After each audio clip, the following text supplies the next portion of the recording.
A venue I've been meaning to try, but never got round to, is Studland. It is a well-known peninsula of sand dunes, surrounded by shallow, clear water.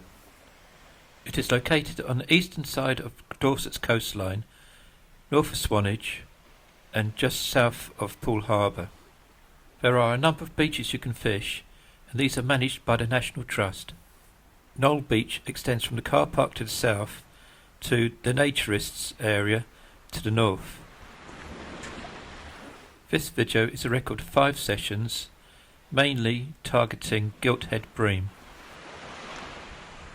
My go-to rig for a shallow venue that I'm not familiar with is the 3-hook long snood flapper. This doesn't spook fish in the shallow clear water, and I've caught gilthead bream on this elsewhere. The car park opens at 8 in the morning, and you have the beach to yourself at that time. My first mistake was to not bring waders. This limited my casting range. My second mistake was to fish in the last week of the school holidays. By 11 o'clock, the beach was packed solid with sunbathers. Although I enjoyed fishing, filming would have been inappropriate. I ended up with 8 schoolies to over £2, and my target species, a gilthead of about £1.5 to £1.75. To avoid the crowds, I know some people night fish here, but I much prefer to fish it during the day, so I left my next session until well into September. Unusually for here, there was a slight onshore breeze. Because our prevailing winds are from the southwest, this is a good standby venue if it's too windy elsewhere, because normally you'll find that the wind is straight off your back. Not so today, but at least there should be fewer people around. In August it was too busy to fish with 2 rods, and at one point a speedboat even dropped anchor right in front of where I was fishing. As soon as it left, I was back to catching. However, I did lose 3 big fish, and 2 of which I was convinced were gilthead bream, because they fight slightly differently to schoolies. This time I set up the same rig as before on one rod, but decided to experiment with rigs on the other.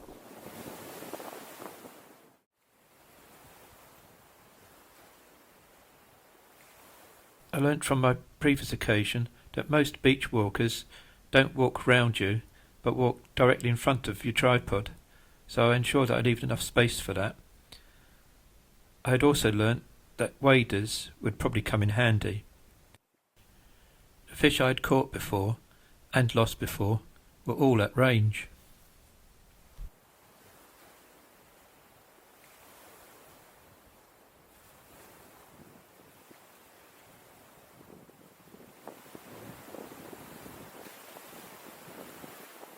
With shallow water, I don't like to keep my rod tips high, but here you don't really have much of an option.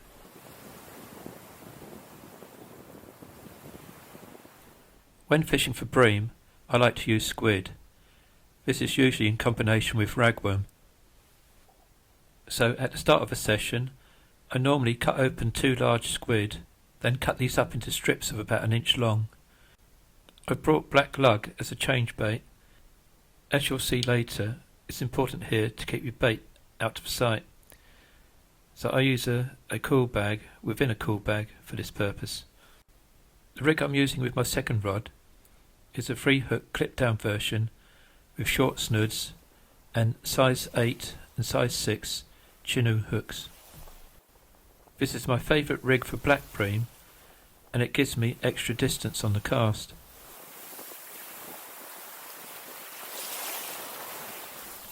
It's quite chilly with this onshore breeze, and despite being very sunny, I'm hoping that might make a difference, and there'll be fewer people on the beach today. I get indications on the short snood rig, but miss a couple of bites.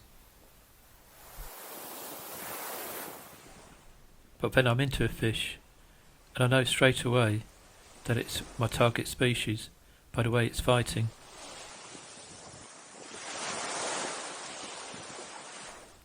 Gilthead bream kite and make short powerful runs, sometimes running towards you.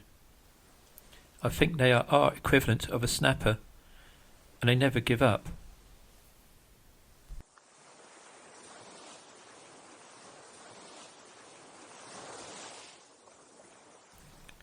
Although just over a pound, this one really put up a good fight.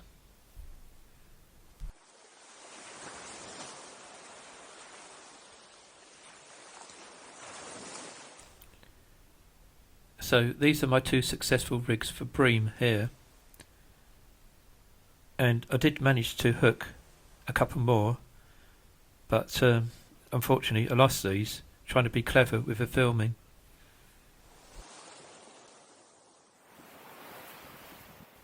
A good day though, and I also caught 10 school bass between a pound and a pound and a half, and a smallish tub gurnard.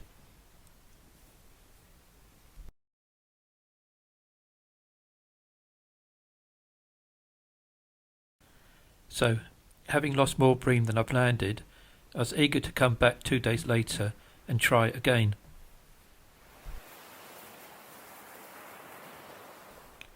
I've only caught over high water, so the visit is timed with the tides in mind. It's a strange double tide, with the water being in for well over 3.5 hours.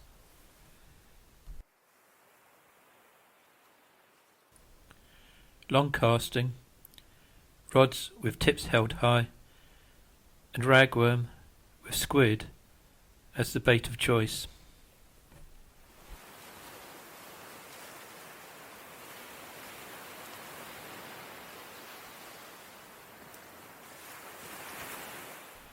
It can be a bit of a waiting game here, but on this occasion it didn't take very long for the first bite.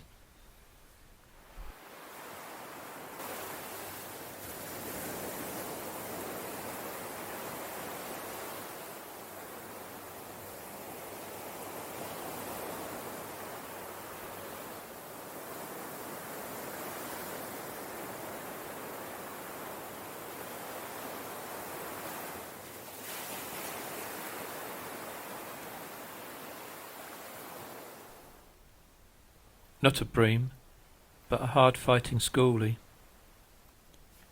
And this one's about average size.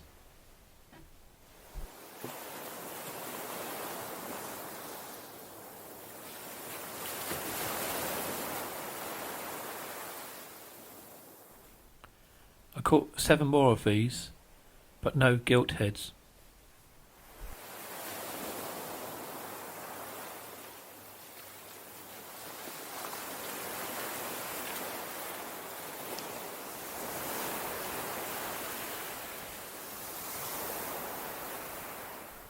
However, I'm not complaining, because I did also have 2 small smooth hounds, a nice little red mullet, and 2 of these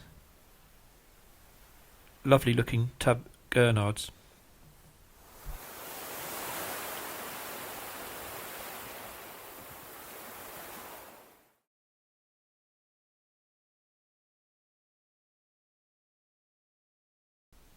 Next session was in mid-October, and I was beginning to wonder whether I've left it a bit too late to try and catch more giltheads. So this time I had a couple of other rigs on standby, and I brought some extra bait with me, Welsh lug and sand eels to try.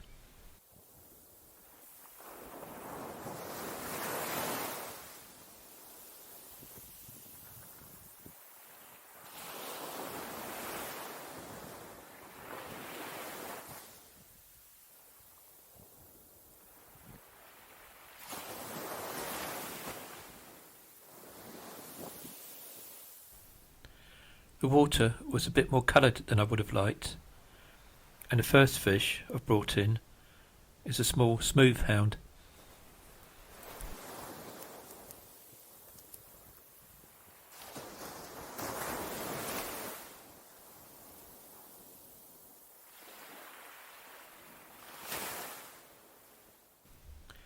Like the schoolies before, these were to be a little bit of a pest today.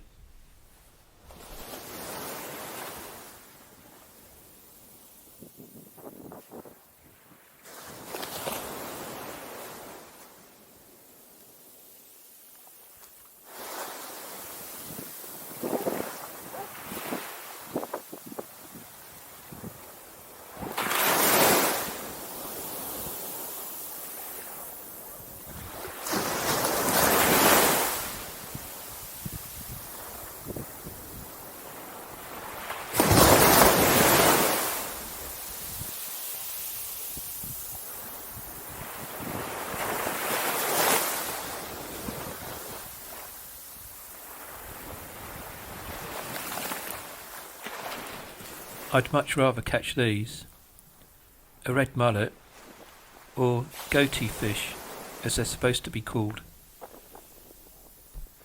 This was caught on the rig I had been using at Seaford for place. So, on a size 2 Aberdeen, rather than chinook hooks, which I use on my short snood bream rig.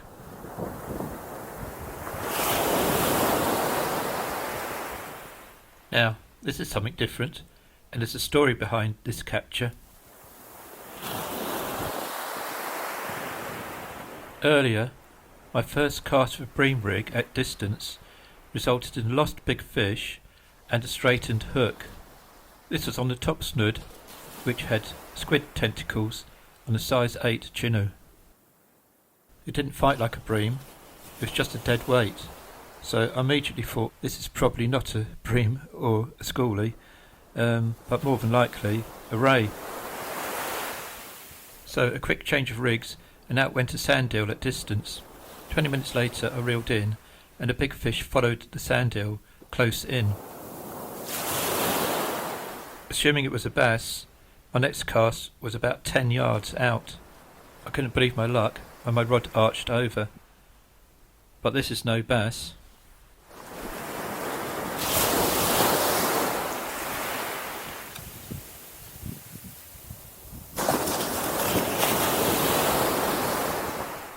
Acting like a large suction pad and digging its wings into the sand, I was really pleased when I lifted out what looked like a very lightly coloured, small-eyed ray.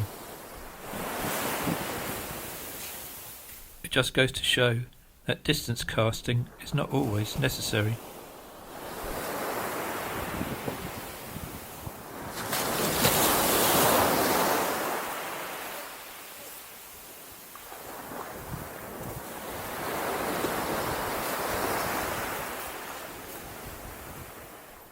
A quick picture, and then it's released to grow bigger.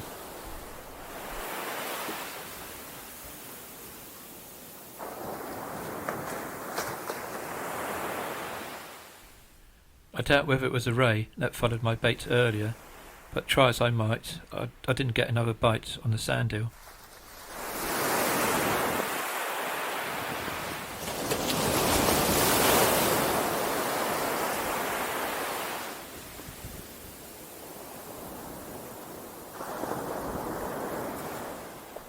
However, no matter which rig I used on my other rod, it was smooth hound after smooth hound after smooth hound, and none of them over about 1.5 pounds.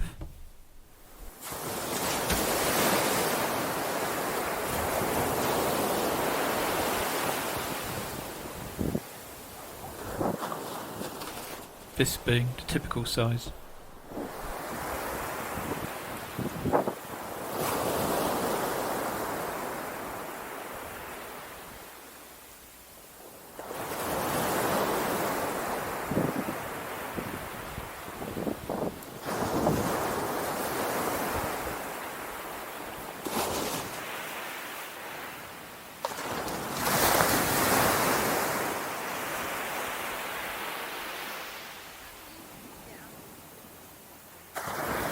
Here, you can have a long wait between spells of bites, so you have plenty of time in order to bait up spare rigs.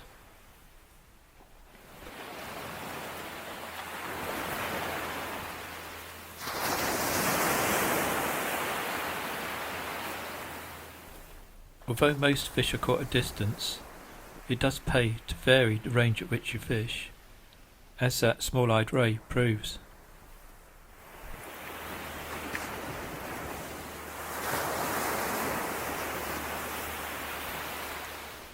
As I'm now only catching smooth hounds at long range, I've decided to chuck it a little bit closer in.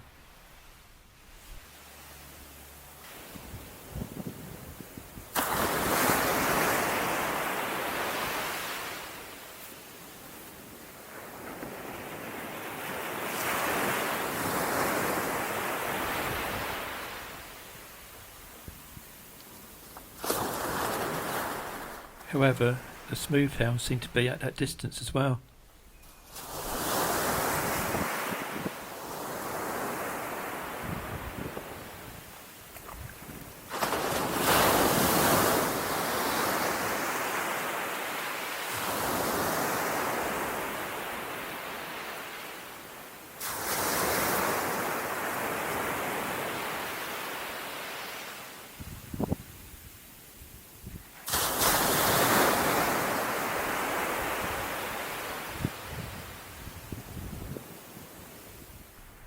So I'm back to long casting.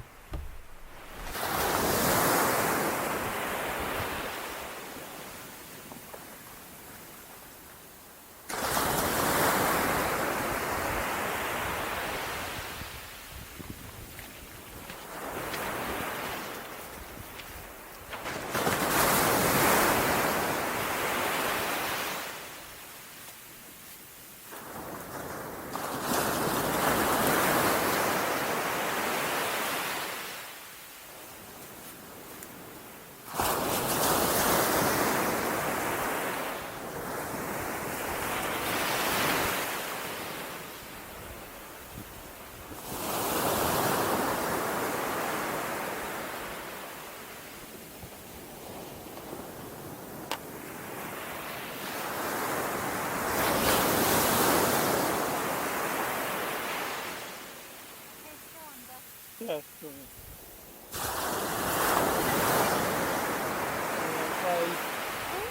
Really? Red mullet and bass.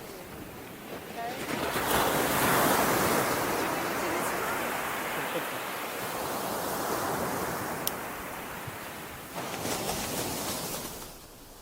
A gentle lob with the sand eel, still in the hope of trying to catch whatever chased my bait earlier.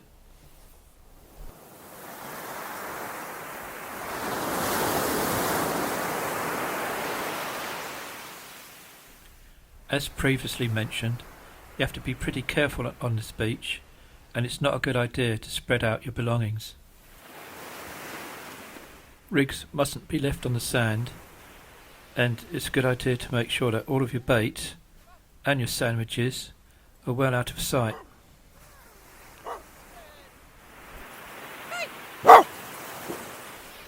I could put up with the dogs, but it's the sandflies that really get to me.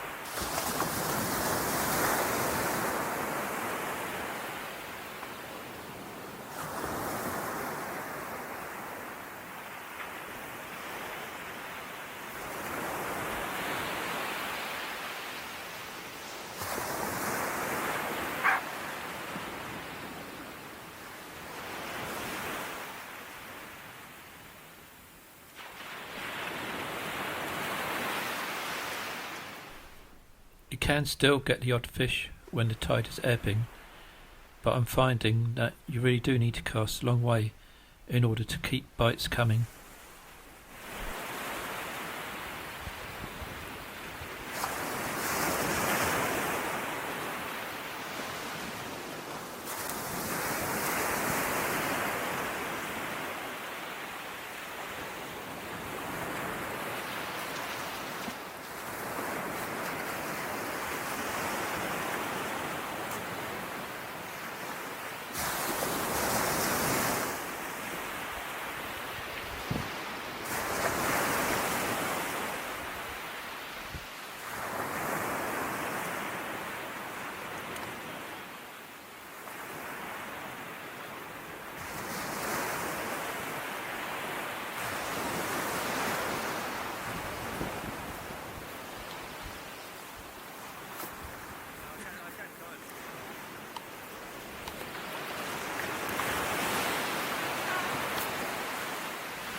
No sign of a target species today, but an interesting session nonetheless.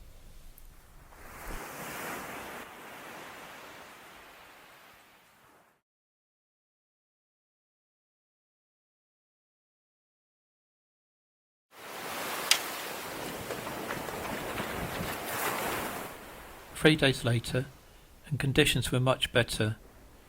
However, I think I was really pushing my luck, expecting to catch any bream.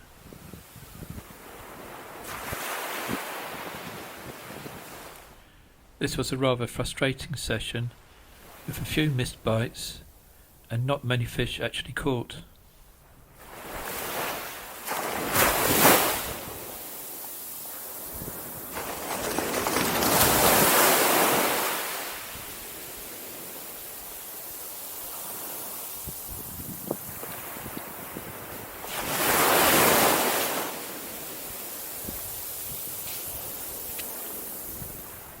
But the beautiful weather, a near empty beach, and a red mullet still made this an enjoyable experience, and I'll definitely be back for more.